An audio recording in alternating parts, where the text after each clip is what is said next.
শয়তান মুমিনকে বিভ্রান্ত করার জন্য 7 দফা কর্মসূচি নিয়ে কাজ করে। শয়তানের দফা হলো 7টি। একটা হলো উকবাতু শিরক বিল্লাহ ওয়া বিদীনিহি ওয়া বিলিকাইহি ওয়া বিসিফাতিহি,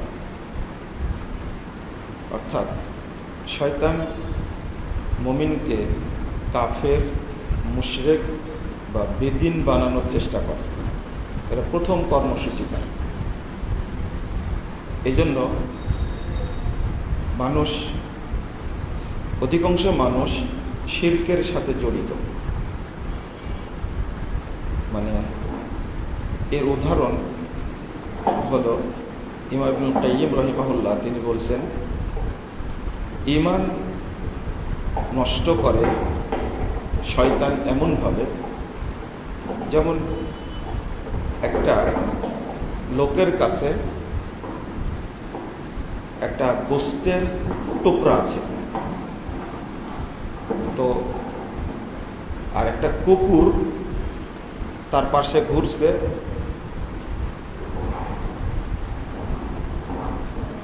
যখনই ওই লোকটা বা ওই বাচ্চাটা যখনই একটু অমনোযোগী হবে, তখন কুকুর ওই টুকরাটা নিয়ে দৌড় দিবে। ঠিক মুমিন বান্দা যখন একটু আল্লাহর জিকির থেকে অমনোযোগী হয়, তখন এত মর্যাদাবান, এত লজ্জাশীল যে সামান্য পাপ স্পর্শ করলে ঈমান থাকে না। এই যে এখন যে আমরা বসে আছি, ছোট্ট উদাহরণ, মুস্তাদরাক হাকিমের মধ্যে আসছে, তিরমিজির মধ্যে এসেছে যে ইন্নাল্লাহা লা ইয়াকবালু দুআন মিন কলবিন গাফিলিন লাহিন, আল্লাহ নিশ্চয় আল্লাহ অমনোযোগী উদাসীন অন্তরের ইবাদত দোয়া কবুল করেন। মসজিদেই বসে আছে কিন্তু ইমামের খুতবায় মনোযোগ নেই, শুধু এতটুকু, অন্য কোনো কারণ নাই, পাপী না সে, অন্য কোনো কারণ, মনোযোগ নেই। রাসূল সাল্লাল্লাহু আলাইহি ওয়াসাল্লাম বলছেন যে তার কোনো দোয়া ইবাদত আল্লাহ কবুল করবেন না। আপনি অমনোযোগী, মানে শয়তান আপনার ঈমান নিয়ে চলে গেছে, ঈমান নাই বলে ইবাদতে আপনার মনোযোগ নেই। বুঝতে হবে শয়তান কি করেছে, ঈমান নিয়ে গেছে। এই ছোট্ট একটা বিষয়। আরেকটা হাদিস আসছে তিরমিজির মধ্যে, রাসূল সাল্লাল্লাহু আলাইহি ওয়াসাল্লাম বলছেন আল হায়া ওয়াল হিউ শুবাতুন মিনাল ঈমান, লজ্জা এবং অল্প কথা এই ঈমানের লক্ষণ। ওয়াল বাযা ওয়াল বায়ান শুবাতুন মিনান নিফাক, অশ্রাব্য ভাষা যার মুখ থেকে বের হয়, খারাপ ভাষা, বুঝতে হবে তার মধ্যে নিফাক আছে কি নাই, ঈমান। আর একটা হলো বেশি কথা বলা। অনেকে গর্ব করে বলে কথা একটু আমি বেশি বলি, কিন্তু সে মুনাফিক। রাসূল সাল্লাল্লাহু আলাইহি ওয়াসাল্লাম কি বলছেন, শুবাতুন মিনান নিফাক, মানে অল্প কথা বললে মুমিন, আর বেশি কথা বললে সে কি, মুনাফিক। মানে বেশি কথা বলে, এই জন্য ঈমান তার মধ্যে নেই, পালাই গেছে। বেশি কথা বলা খুব বেশি খারাপ কাজ, ঈমানের কাছে এটা খুবই খারাপ কাজ না। যে বেশি কথা বলে, যে মুখ দিয়ে অশ্রাব্য ভাষা বলে, তার মধ্যে কি থাকে না। আর এই অশ্রাব্য ভাষা বলে শয়তানের ওয়াসওয়াসা। এই বকবক করে একজন ব্যক্তি শয়তানের ওয়াসওয়াসা, যেন সে ঈমানটা কি করতে পারে, হরণ করতে পারে। এই ছোট্ট বিষয়, তাই ঈমান থাকে না। রাসূল সাল্লাল্লাহু আলাইহি ওয়াসাল্লাম বলছেন লা ইস্তামিআন আল ঈমান ওয়াল হাসাদ ফি কলবিল আবদ, যার অন্তরে হিংসা আছে তার অন্তরে ঈমান নাই, যার অন্তরে ঈমান আছে তার অন্তরে কি নাই, হিংসা। এই হিংসা কার পক্ষ থেকে, শয়তানের পক্ষ থেকে। শয়তান অন্তরে জন্ম দেয়। মানে প্রথম দফা কর্মসূচি মুমিনের কি নষ্ট করে শয়তান? ঈমান নষ্ট করে, হয় কাফের বানায়, মুশরিক বানায়, বেদিন বানায়। কিন্তু আমরা বুঝতে চাই না। একটা হলো লা ইয়াস্তামিউ ফি কলবি আবদিন আশ-শাক ওয়াল ঈমান। কৃপণতা এবং ঈমান কখনো এক অন্তরে জমা হয় না। কৃপণ ব্যক্তি মুমিন না, জটিল ব্যাপার। কৃপণ মানে মুনাফিক, তার ঈমানটা নষ্ট করে ফেলেছে। যদি এইগুলোই হয়, সাধারণ ঈমান খুব লজ্জাশীল। আরেকটা রাসূল সাল্লাল্লাহু আলাইহি ওয়াসাল্লাম বলছেন, সহিহ 308 নম্বর হাদিস, বুখারীর মধ্যে এসেছে, যে যে ব্যক্তি পাপকে পরোয়া করে না ও হল মুনাফিক। মানে আপনি চুরি করছেন তো করছেন, ডাকাতি করছেন তো করছেন, আত্মসাৎ করছেন তো করছেনই, হারাম খাচ্ছেন, মহিলা বেপর্দা, কোনোদিন পর্দা করে না, এটা সে বড় মনে করে না, এই ব্যক্তির ঈমান নেই। রাসূলুল্লাহ সাল্লাল্লাহু আলাইহি ওয়াসাল্লাম বলছেন, মওকুফ সূত্রে ইবনে মাসউদ থেকে এসেছেন, ইন্নাল মুমিনা ইয়ারা যুনুবাহু কান্নাহু কায়দুন তাহতা জাবালিন ইয়াখাফু আন ইয়াকা আলাইহি ওয়া ইন্নাল ফাজির ইয়ারা যুনুবাহু কাদুবাবিন মাররা আলাইহি। মুমিন ওই ব্যক্তি যে পাপকে মনে করে বিশাল পাহাড় আমার মাথার উপরে আছে, যে কোনো সময় এই পাহাড়টা পড়ে যাবে আমার উপরে, এইভাবেই পাপের কারণে আমি মুমিন ধ্বংস হয়ে যাব। আর যে ফাজের পাপিষ্ঠ মুনাফিক, যে সে পাপকে মনে করে দূর মাররা আলাইহি, নাকের কাছ দিয়ে একটা মশা বা মাছি উড়ে গেলে এইভাবে ধাক্কা দেন। তো মুনাফিক যে, যার অন্তরে ঈমান নাই, সে পাপকে পরোয়াই করে না, অনর্গল করতেই থাকে, সে হল মুনাফিক। এবার চিন্তা করুন তো, আমাদের কার অন্তরে ঈমান আছে? কার অন্তরে ঈমান আছে? রাসূল সাল্লাল্লাহু আলাইহি ওয়াসাল্লাম বলেছেন, বান্দা যখন জিনায় লিপ্ত হয় তখন খালাকা মিনাল ঈমান, ঈমান মাথার উপরে চলে যায়,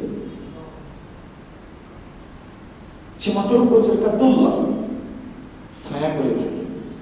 জিনা করছে, ঈমান নাই, মিথ্যা কথা বলছে, ঈমান নাই, চুরি করছে, ঈমান নাই, এই কাজগুলো করাই কে? শয়তান।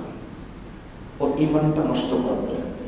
তাহলে প্রথম দফা কর্মসূচি হলো ঈমান নষ্ট করে শয়তান, মুমিনের ঈমান নষ্ট করে। এই শয়তানের খপ্পরে পড়া যাবে না, এটা খেয়াল রাখতে হবে। ও মুনাফিক বানানোর চেষ্টা করে, যে মুনাফিক তার অন্তরে তো ঈমান থাকে না। আর আমরা তো ভয় করি না নিফাককে। ওমর রাদিয়াল্লাহু আনহু ভয় করতেন। ইবনে আবি মুলাইকা রাহিমাহুল্লাহ তিনি বলেছেন, আদরাকতু সাবিনা রাজুলান মিন আসহাবিন নবী সাল্লাল্লাহু আলাইহি ওয়াসাল্লাম, সালাসান রাজুলান, আমি 30 জন ব্যক্তিকে পেয়েছি, সহিহ বুখারীর মধ্যে এসেছে, যে কুল্লুহুম ইয়াখাফু নিফাক আলা নাফসি, সাহাবীরা নিফাককে ভয় পেতেন। ওমর রাদিয়াল্লাহু আনহু তিনি ভয় পেতেন নিফাককে। ওমর দ্বিতীয় খলিফা, যার জন্য জান্নাতে ঘর রেডি। রাসূল সাল্লাল্লাহু আলাইহি ওয়াসাল্লাম কি বলছেন, ওমর কাকে বলে? বলছেন যে রাসূল সাল্লাল্লাহু আলাইহি ওয়াসাল্লাম বলছেন, রাইতুল ফিল জান্নাহ, আমি জান্নাতে আমাকে একদিন দেখলাম, রাইতু কসরা রাহমা মুশরিকুন বিল যাহাব, আমি জান্নাতে এত বড় একটা প্রাসাদ দেখলাম, প্রাসাদটা চতুর্দিকে দিগন্ত জুড়ে আছে, এর উত্তর দক্ষিণ পূর্ব পশ্চিম কিছুই বোঝা যায় না, এত বড় প্রাসাদ, পুরো প্রাসাদটাই তৈরি করা হয় স্বর্ণ দিয়ে।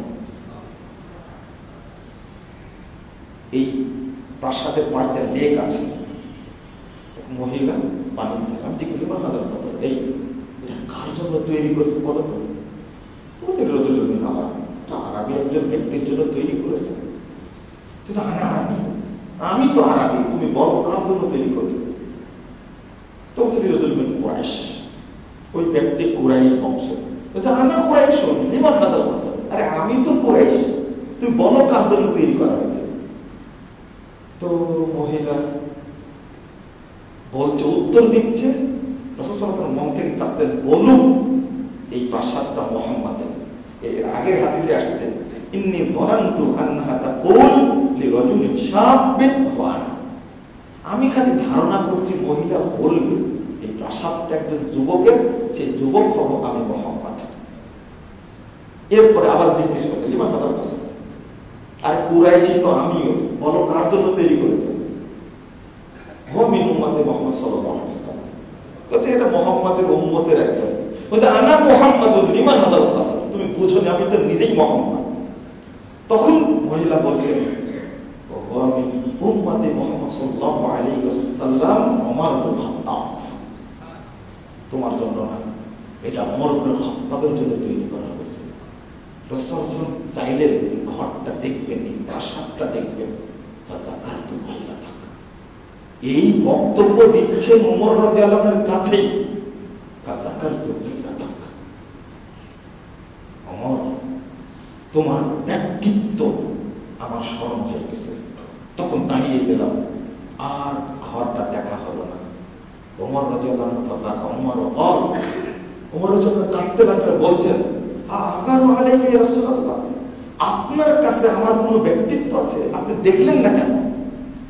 সেই ওমর রাদিয়াল্লাহু আনহু তিনি যখন শুনলেন যে হুযায়ফা রাদিয়াল্লাহু আনহুর কাছে আল্লাহ রাসূল মুনাফিকদের তালিকা দিয়ে গেছেন, হয় 13 জন বা 15 জন। কতজন? 13 জন বা 15 জন চলে গেছে। শোনার পরে চলে গেছে, হুযায়ফা দেখো তো, শুনলাম তোমার কাছে নাকি গোপনে একটা তালিকা দিয়েছেন মুনাফিকদের, ওই তালিকায় আমার নাম আছে কি? হুযায়ফা শুধু হাসে, বলেন না। আবার একদিন গেছেন, তো হুযায়ফা তুমি তো বললে না। আচ্ছা, 15 জনের তালিকা দেখতে কি 15 মাস লাগবে? আর হুযায়ফা রাদিয়াল্লাহু আনহু এরকম সাহাবী, তার নামগুলো মনে নাই? মনে আছে তো বলছেন না, কারণ গোপন রাখতে বলেছেন। যে ওমর রাদিয়াল্লাহু আনহু ব্যাকুল হয়ে গেছেন, আমাকে না বলে রাসূল সাল্লাল্লাহু আলাইহি ওয়াসাল্লাম যদি তালিকায় আমার নামটা দিয়ে যান আমি মুনাফিক। সাহাবীরা প্রত্যেককে ভয় করতেন আমি মুনাফিক হয়ে গেছি মনে হয়। যদি আপনার মনে এই চিন্তা না আসে আমি কি মুনাফিক হয়ে গেলাম? ছি ছি ছি, জহরের সালাত পড়ার কথা ছিল 12:30টার মধ্যে, এখন 1টা বেজে গেল, 1:30টা বেজে গেল, 2টা বেজে গেল, আমি জহর করতে পারলাম না, আমি মনে হয় মুনাফিক হয়ে গেছি। কারণ মুনাফিকের, মুসল্লিদের মধ্যে মুনাফিকের 6টা আলামত আছে, তার মধ্যে একটা তাখিরুস সালাত, সালাত দেরি করে পড়ে মুনাফিক। আমি কি মুনাফিক হয়ে গেছি? তাহলে যে ব্যক্তি এই ভয় না করে সে কোনো দিন মুমিন হতে পারবে না। আমি কথাটা আবারও বলছি, মুমিন যতক্ষণ না মনে করবে আমি মনে হয় মুনাফিক হয়ে গেছি, ততক্ষণ সে মুমিন হতে পারবে না। কারণ প্রত্যেক সাহাবী ভয় করতেন আমি মনে হয় মুনাফিক হয়ে গেছি। শয়তানের বড় চক্রান্ত। একজন রিকশাওয়ালাকে আপনি গালি দিলেন, তখন আপনি ভাবলেন না মনে হয় মুনাফিক হয়ে গেছে, না হলে এত খারাপ কথা বললাম কেন? কাজের বুয়াকে নোংরা ভাষায় গালি দিলেন, বললেন আমি মনে হয় মুনাফিক হয়ে গেছি। আপনার ওয়াইফ কেমন ভাষায় কথা বলছেন যে তুই খারাপ, তোর বাপ খারাপ, তোর মা খারাপ, তোর 14 গোষ্ঠী খারাপ। আপনি একবার বলেন মনে মনে হয় আমি মুনাফিক, না হলে এতগুলো কথা বললাম কেন? আমি হারাম খাই, মনে হয় আমি মুনাফিক, কিছু মনেই হয় না। আমি আত্মসাৎ করছি, পাসপোর্ট অফিসে দুর্নীতি করছি, আমি সচিবালয়ে চাকরি করে হারাম খাচ্ছি, আমি একজন প্রশাসনের লোক, এত মিথ্যা কথা বলি, এত হারাম খাই, আমি চাঁদাবাজি করি, চাঁদাবাজি করতে গিয়ে মানুষ হত্যা করি, আমি এত নোংরা কাজ করি, না আমি মুনাফিক। একটু চিন্তা যদি করেন, ওমর রাদিয়াল্লাহু আনহু একদিন এক জানাজায় গেছেন, এক সাহাবী মারা গেছেন। একটু খেয়াল করার কথাটা, এক সাহাবী মারা গেছেন, ওই জানাজায় খলিফাতুল মুমিনিন ওমর উপস্থিত রাদিয়াল্লাহু আনহু, ওই জানাজায় উপস্থিত হুযায়ফা রাদিয়াল্লাহু আনহু। খেয়াল করেন তো হুযায়ফা রাদিয়াল্লাহু আনহুর কাছে এসে কানে কানে বলছেন, ইন্নাহু মিনহুম, ইন্নাহু মিনহুম, কানে বলছেন ওই তালিকার মধ্যে এই একজন। বুঝে নেব না কথাটা, তাই না? ওই তালিকার মধ্যে একজন। আপনি মুনাফিক বুঝবেন কি করে? যে ব্যক্তির জানাজায় হাজির হয়েছেন খলিফাতুল মুমিনিন, যে জানাজায় হাজির হয়েছেন হাজার হাজার সাহাবী, যে জানাজায় হাজির হয়েছেন স্বয়ং হুযায়ফা, তিনি জানছেন এই মুনাফিক, তবু হাজির হয়েছেন।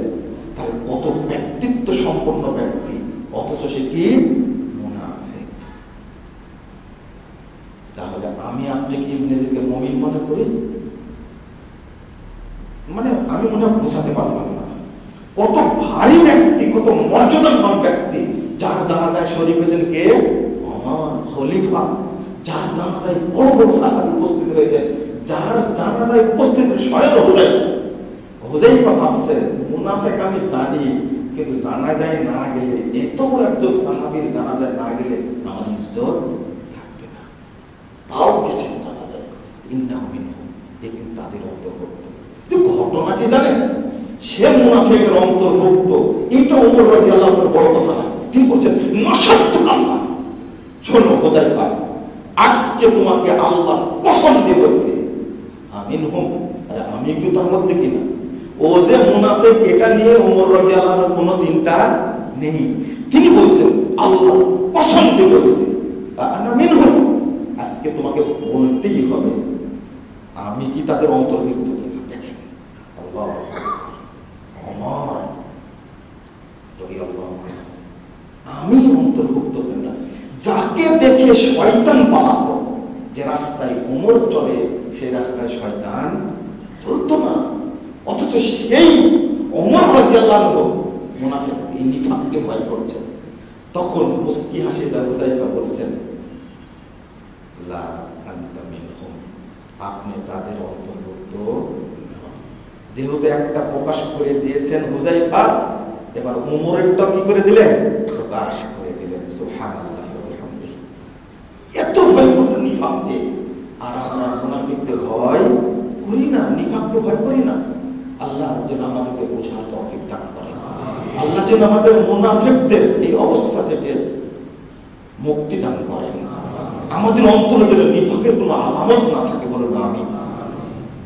2 নম্বর কর্মসূচি, এটা ব্যাপক আলোচনা, কিন্তু খুতবায় এত আলোচনা করা যায় না। 2 নম্বর অকবাতুল বিদআহ, শয়তান বিদআত করায়, কি করায়? তাহলে 1 নম্বরটা বললাম কি, শয়তান মুশরিক কাফের মুনাফিক বানায়। 2 নম্বরটা হলো যখন ও কাফের বানাতে পারে না, মুনাফিক বানাতে পারে না, মুশরিক বানাতে পারে না, তখন তার সামনে সুন্দর সুন্দর আমল পেশ করে। আর যত বেদাত এর আবিষ্কারক কিন্তু ইবলিস শয়তান। আল্লাহ নিজেই বলছেন সূরা আনাম 112 নম্বর আয়াত, 121 নম্বর আয়াত, সহিহ বুখারীর মধ্যে আসছে 2701 নম্বর হাদিস, 3210 নম্বর হাদিস। এর মধ্যে আসছে বেদাতগুলো আবিষ্কার করে কে? শয়তান। আর প্রচার করে কারা? শয়তানের এজেন্ট আছে, শায়াতিনুল ইনসি ওয়াল জিন। মানুষদের মধ্যে শয়তানের এজেন্ট আছে, বেতনভুক্ত এজেন্ট। এই শয়তানের তৈরি করা এই আমলগুলো ছড়িয়ে দেয়। আল্লাহ বলছেন ওয়াইন আতাতুমুহুম ইন্নাকুম লামুশরিকুন, শোনো তোমরা যদি শয়তানের এজেন্টদের আনুগত্য করো, তাদেরকে অনুসরণ করো, ফলো করো, তো অবশ্যই তোমরা মুশরিক হয়ে যাবে। শয়তান তৈরি করে আর আমাদের সামনে দেয়। মাছকে যে টোপ দেয়, এটা মাছকে খাওয়ানোর জন্য না মাছকে ধ্বংস করার জন্য? কি আপনার টোপ দেন না মাছকে? কি মাছকে খাওয়ানোর জন্য না মাছ ধরার জন্য? মাছ ধরার জন্য। ঠিক ইবলিস এই আমলগুলোতে টোপ দেয়। আর সবচেয়ে বেশি টোপ দিয়েছে সালাতের মধ্যে। কিসের মধ্যে? সালাতের মধ্যে। ইবলিস এতটাই কর্মসূচি পালন করেছে সালাতকে ধ্বংস করার জন্য। কারণ ইবলিস জানে সালাত হলো মুমিনের আমলের ফাউন্ডেশন। সালাত নষ্ট করতে পারলে হজ, যাকাত, আমল, সিয়াম সবই কি হয়ে যাবে? নষ্ট হয়ে যাবে। এই জন্য বেদাত তৈরি করেছে, আর এই বেদাতের ফাউন্ডেশন তৈরি করেছে কাকে? সালাফকে। আমি একটু পরে বলছি, শেষ করে এটা কর্মসূচি 2 নম্বর ওকবাতুল কাবায়ের। তো বেদাত করাতে পারে না, সচেতন, এইগুলো দলিলে নাই, হাদিসে নাই, আমি করবো না, তখন ওকে কাবিরা গুনাহ করে। 3 নম্বর কর্মসূচি। 4 নম্বর কর্মসূচি ওকবাতুস সগায়ের। কাবিরা যখন করে না, তখন ছোট ছোট পাপ করানোর চেষ্টা করে, যেন এই ছোট পাপের মধ্যে দিয়ে উঠে নিয়ে যাবে, বড় পাপের মধ্যে ঢোকাই দেবে। এইগুলো কোনো ব্যাপার না। এই বিড়ি খাওয়া সাধারণ ব্যাপার, জর্দা খাওয়া সাধারণ ব্যাপার, গুল খাওয়া সাধারণ ব্যাপার। এগুলো কার ধোকা বলেন তো? শয়তানের ধোকা। এইগুলো খেতে খেতে একসময় ফেন্সিডিল খাবে, একসময় ইয়াবা খাবে, একসময় আইস খাবে, একসময় মদ খাবে, একসময় গাঁজা খাবে। এই যে শয়তানের কাজ। ওটা হলো 4টা ওকবাতুল মুবাহাত আল্লাতী লা হারাজ লিফাইলিহা। অর্থাৎ ও যে কাজটি দরকার নেই, ওই কাজটি, মানে ছোট ছোট হালাল নিয়ে ব্যস্ত থাকে, কিন্তু বড় বড় হালাল নিয়ে ওর কোনো চিন্তাই নেই। বলছে এই দাঁড়িয়ে পানি খাওয়া হারাম, কিন্তু নিজে মদ খাই, নিজেই ঘুষ খাই, কিন্তু দাঁড়িয়ে পানি খাওয়া কি? এ তো মুজ বড় হয়ে গেছে, একটু মুজটা ছাট, মুজ বড় হয়ে গেছে, পানি খাওয়ার সময় যদি ওকে স্পর্শ করে তাহলে কি পানি হারাম হয়ে যাবে? অথচ নিজেই কি খায়? সাতাবাস, নিজে একজন জেনাকারী, নিজে একজন, মানে শয়তান চায় এই ছোট ছোট কাজে ওকে ব্যস্ত রাখে, আর বড় বড় কাজগুলো সে করতে থাকে। ওকবাতুল মুবাহাত, এই কাজ করে সে তৃপ্তি পায়। আমি পানি খেয়েছি, কিন্তু কি আমার বসে থাকেনি, এটা নিয়েও চিন্তা। এক শ্রেণীর লোক আছে না, এই ছোট ছোট বিষয়গুলো নিয়ে বেশি উত্তপ্ত হয়, কিন্তু সে নিজেই কি বড় বড় পাপের সাথে জড়িত। আরেকটা হলো, কটা হলো তাহলে? 5টা। 6 নম্বরটা হলো ওকবাতুল আমালিল মারজুহাত আল মাহসুলা মিন তাআতিহা। শয়তানের আরেকটা কাজ হলো ওই ছোট ছোট আমল নিয়ে ব্যস্ত থাকবে, কিন্তু বড় বড় আমল নিয়ে তার কোনো চিন্তা থাকবে না। শয়তানের কাজ এটা। কি কাজ করবেন? যেখানে ফজিলত আছে, শোনেন, যারা তাওহীদপন্থী, যারা সালাফি, যারা আহলুল হাদিস, তারা ফারায়েজ নিয়ে ব্যস্ত থাকে, ফাজাইল নিয়ে ব্যস্ত থাকে না। আর যারা বোকা মানুষ, তারা ফাজাইল নিয়ে ব্যস্ত। ফাজাইল নিয়ে ব্যস্ত কি? ইলম শিখবে না, কিন্তু তাকে বলা হয়েছে একটা জিনিস, যে মসজিদে গিয়ে ফজর সালাত পড়ে যদি কেউ বসে থাকে, জামাতে পড়ে সে 2 রাকাত সালাত পড়লো সূর্য ওঠার পরে, তার জন্য একটা পূর্ণ হজ, একটা পূর্ণ উমরা লেখা গেল। ব্যস্ত হয়ে পড়লো এই ফজিলতের জন্য, কিন্তু মাঝখান থেকে কি চলে গেছে? ফরজ আমলগুলো তার কাছে দৃষ্টি আকর্ষণ হয়নি। ওই লোকটা তাহাজ্জুদটা পড়েনি। যত ফরজ নফল ইবাদত আছে তার মধ্যে আল্লাহর কাছে শ্রেষ্ঠ কোনটা?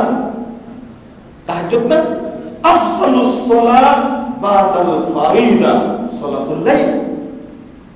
ফরজ সালাতের পরে সবচেয়ে উত্তম সালাত হলো কি?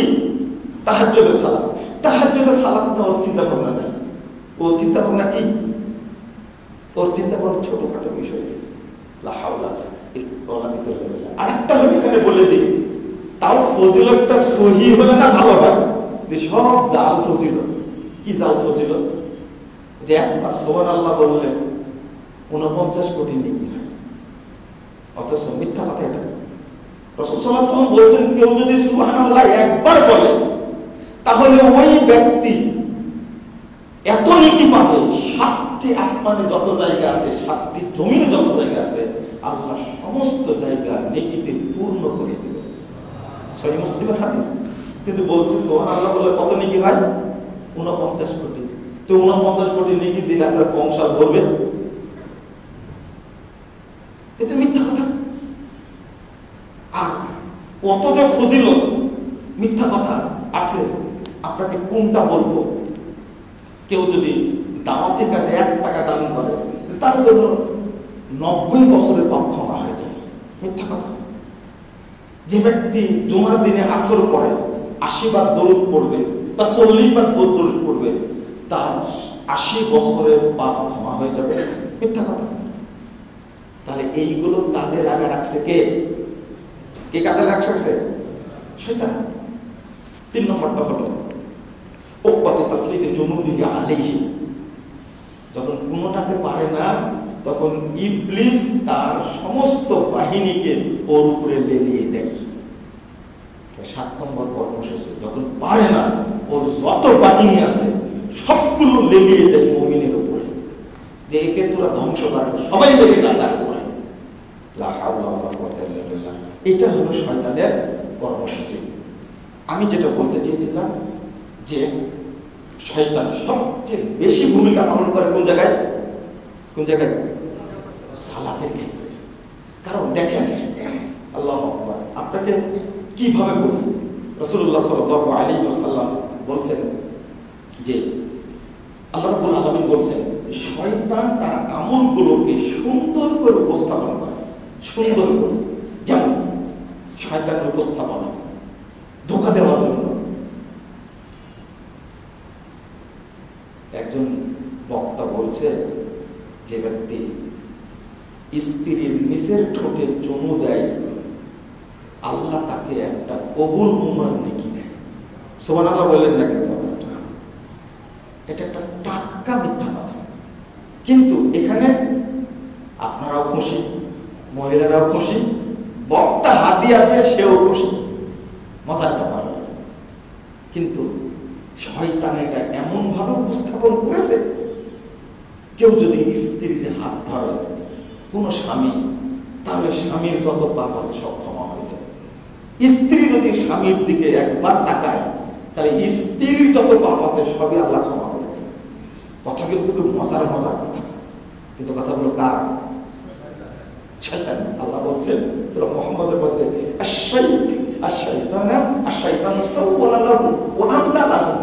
শয়তান তার কাজগুলো সুন্দরভাবে উপস্থাপন করে যেন মানুষ ওইগুলোই করে। 2 নম্বর, আল্লাহ বলছেন যে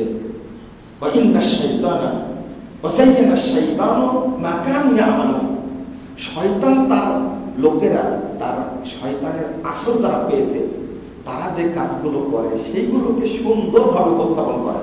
এবং সালাতের মধ্যে কাজগুলো শয়তান এমন ভাবে উপস্থাপন করেছে, আপনারা কোনটা বেদাত কোনটা শিরক ভাবতেই পারেন না। ফরজ সালাতের পরে মুনাজাত যখন করছে হুজুর, তখন সবাই বিমোহিত হয়ে গেছে। হুজুর কিছুই বলে, নতুন ভাষণ যেটা, হুজুর কিছুই বলে না, শুধু মুফতাদিরা কি বলে? আমিন আমিন আল্লাহুম্মা আমিন করতে আছে। কত মজাদার জিনিস। এজন্য শেখ আলিমউদ্দিন নদিয়াবি রাহিমাহুল্লাহ তিনি বলছেন, এটা একটা মিষ্টি বেদাত। এত সুন্দর নাম দিয়েছে, এটা একটা মিষ্টি বেদাত। একটা মানে ইবলিস সুন্দর করে উপস্থাপন করেছে, করে না। আপনি ভালোটা বলবেন, আপনি করবেন না, কিন্তু শয়তান যেটা বলেছে সেটাই কি আপনি করতে চাচ্ছেন।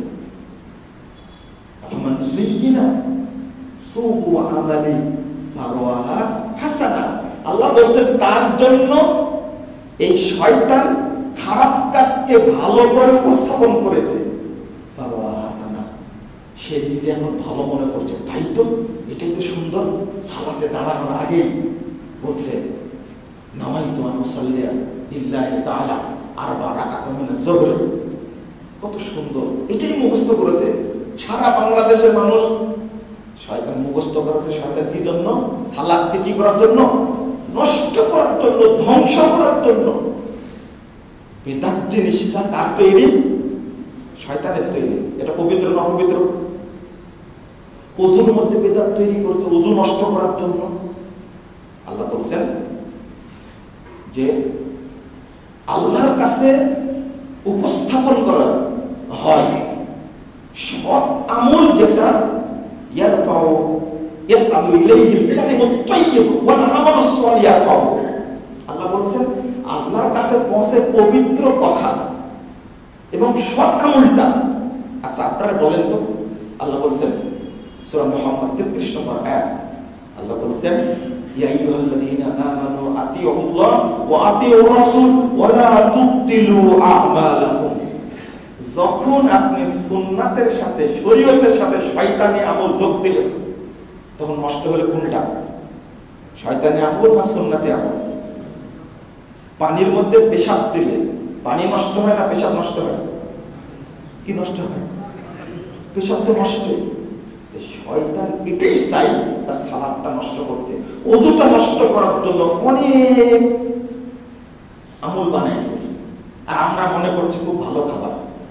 শুটকির সাথে যখন বিষ মিশায়া আপনি ইঁদুরকে খেতে দেন, আসলে শুটকি খাওয়ানোর উদ্দেশ্য না ইঁদুর মারা উদ্দেশ্য?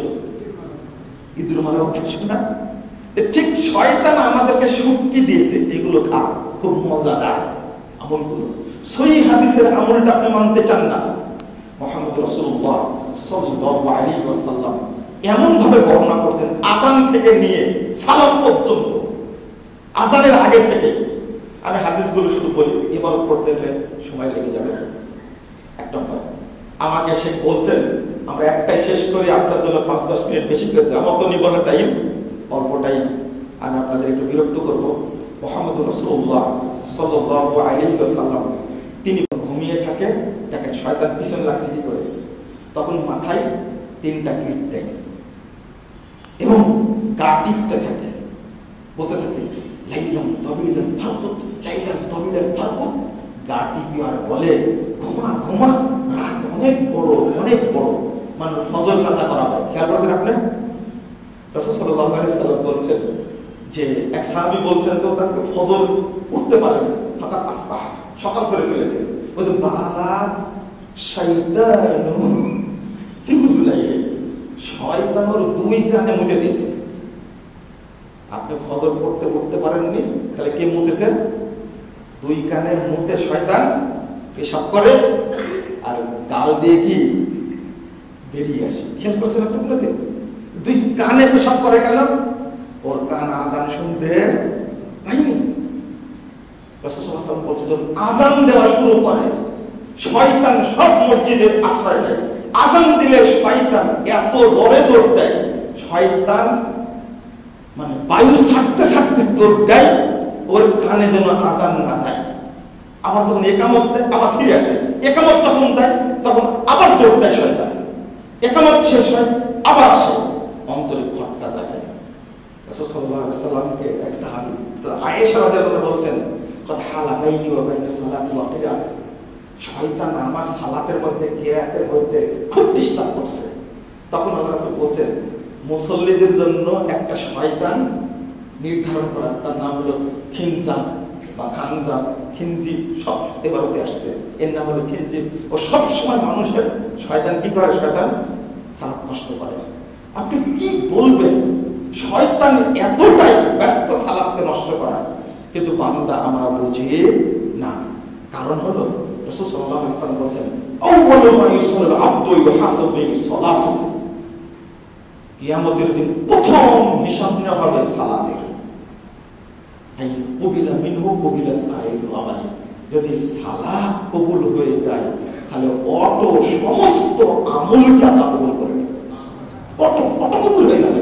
হজ্জের হিসাব হবে না, যাকাতের হিসাব হবে না, সিয়ামের হিসাব হবে না। অতএব সালাত যদি কবুল হয়ে যায় আমার অন্য আমলের কোনো চিন্তা নাই। সালাত বাতিল হয়ে গেলে কিয়ামতের মাঠে সমস্ত আমল কি হয়ে যাবে? বাতিল হয়ে যাবে, অটো বাতিল হয়ে যাবে। এই জন্য ইবলিস শয়তান সালাতের পিছনে বেশি লাগে। এই জন্য বাংলাদেশে যে সালাত হচ্ছে, এই সালাত হলো অধিকাংশ সালাত যারা পড়ে এরা হলো জাল সালাত। এটা বুঝেছিলেন 2013 সালে আল্লামা দেলোয়ার হোসেন সাঈদী, আমাদের একটা বই আছে জাল হাদিসের কবর রাসূল সাল্লাল্লাহু আলাইহি ওয়াসাল্লাম সালাত, এই বইটা তাকে জেলখানায় গিয়ে দিয়েছেন। তিনি 3 বার পড়ে বাংলাদেশের সালাত নিয়ে আমার কাছে 9 পৃষ্ঠার একটা পত্র লিখেছিলেন। পত্রের শিরোনাম দিয়েছিলেন ভুল সংশোধনের সফলতা আছে, ব্যর্থতা নেই, লজ্জার কিছু নেই। 2014 সালের 7 নভেম্বর আমি গ্রেফতার হয়ে গেলাম। তার সাথে 3 মাস 22 দিন থাকলাম একসঙ্গে। তিনি আলোচনা করতেন, একসঙ্গে সালাত আদায় করতাম, কত মজা লাগতো। তিনি আগে সালাত আদায় করতেন একভাবে, আর পরে বুকের উপরে হাত পেতে রফুলিয়াদান করে তিনি সালাত আদায় করছেন আমার সাথে। আলহামদুলিল্লাহ, আল্লাহ তাকে জান্নাতুল ফেরদাউস দান করুন, আমিন। তিনি বলেছিলেন, ওয়াদা করেছিলেন, বাবা প্রথম যে প্রোগ্রামটা হবে আমি যদি মঞ্চে উঠবো জেল থেকে বের হওয়ার পরে, সেই মঞ্চে তুমি আর আমি থাকবো। আমি নিজে ঘোষণা করব, বাংলাদেশে যে সালাত চলছে এই সালাত অধিকাংশ মানুষের জাল সালাত, সহিহ হাদিসের আলোকে চলে না। অতএব সেই সালাতটা আপনারা বাদ দিয়ে রাসূলের তরিকায় সালাত আদায় করুন, এটা ঘোষণা করবো আমি। আল্লাহ তাকে সুযোগ দেন, হয়তো সেটাই ভালো মনে করেছেন। আমি অনুরোধ করব বাংলাদেশের যারা আমরা মুসলমান তারা যেন সালাত সঠিকভাবে আদায় করার জন্য যত্নবান হই। আল্লাহ আমাদের তৌফিক দান করুন, আমিন। বারাকাল্লাহু ফিকুম ওয়া জাযাকুমুল্লাহু খাইরান।